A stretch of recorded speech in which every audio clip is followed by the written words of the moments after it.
you following Super Rugby Pacific 2024? Stick around, I'll share my insights for round 5, who stood out in each game. Hey everyone, it's Coach H here, and you've found Inspired by Union, a channel where I discuss Southern Hemisphere rugby. Let's dive right in.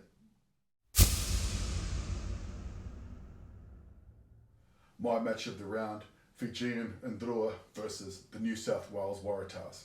What a game, and what a post-match. Drua coach Mick Byrne rocked up to the post-match conference wearing a Chicago Bulls hat. After a previous encounter, Darren Coleman nonchalantly said, "It's not like we beat the Chicago Bulls." It seems Byrne has a long memory. Look, I've been talking up Yosefo Marcy since the start of the season, and the outside centre was on fire, and he's come up with a hat-trick at home. For sure, he's going to be on Japanese and top 14 radars. My hope is he sticks to Super Rugby, where there is definitely a lot more time and space on the ball. The Drua got to a fast start and built themselves a handy lead, and the Waratahs looked like they were gone. But this season's Waratahs, despite the close losses, are made of sterner stuff, and they fought their way back into this game. Moving into Golden Point, it looked like the Tahs had put themselves into prime position, but Tane Edmed's drop goal skied.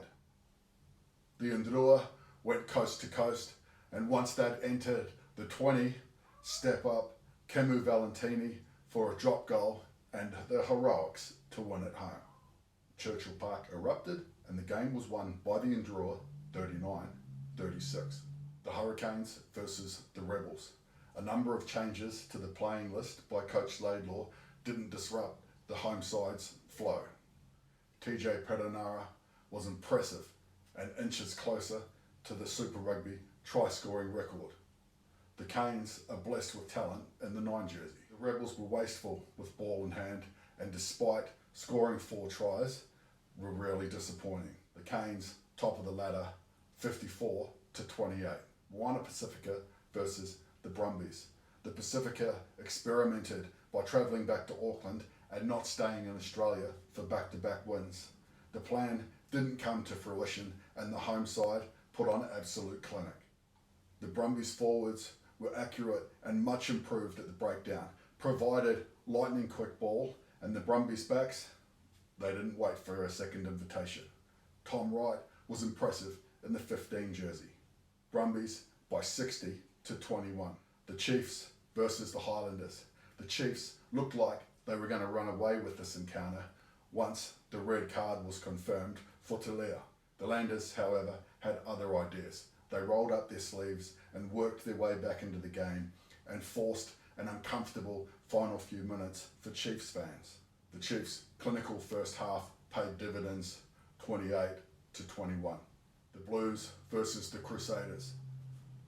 The wet conditions meant this game was never going to turn into a spectacle. However, both sides did have their moments, though it was the Blues that made the most of theirs. Skipper Patrick Tuipulotu had a fine game on return from injury and worked tirelessly in the middle with ball carries and combat on defence.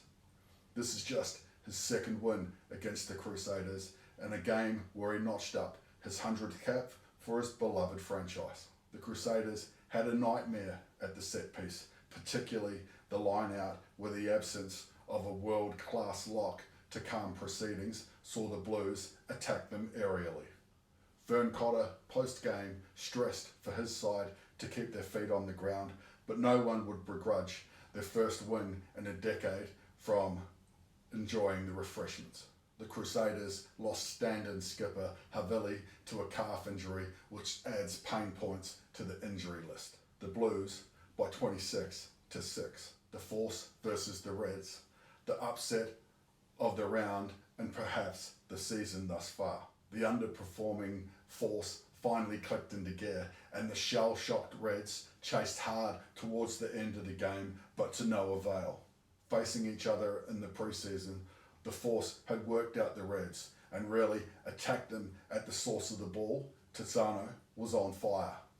The Perth faithful had some joy to celebrate, and the Donaldson and Potter 10-15 combination looks handy in the future for Coach Cron.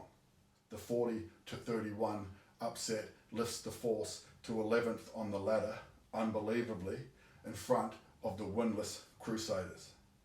If you're finding these insights helpful, you know the drill. Subscribe, bell. A classic golden point in Fiji, an upset in the West, teams jostling for position on the ladder. That was our action in round 5. I'm Coach H, and you've found Inspired by Union.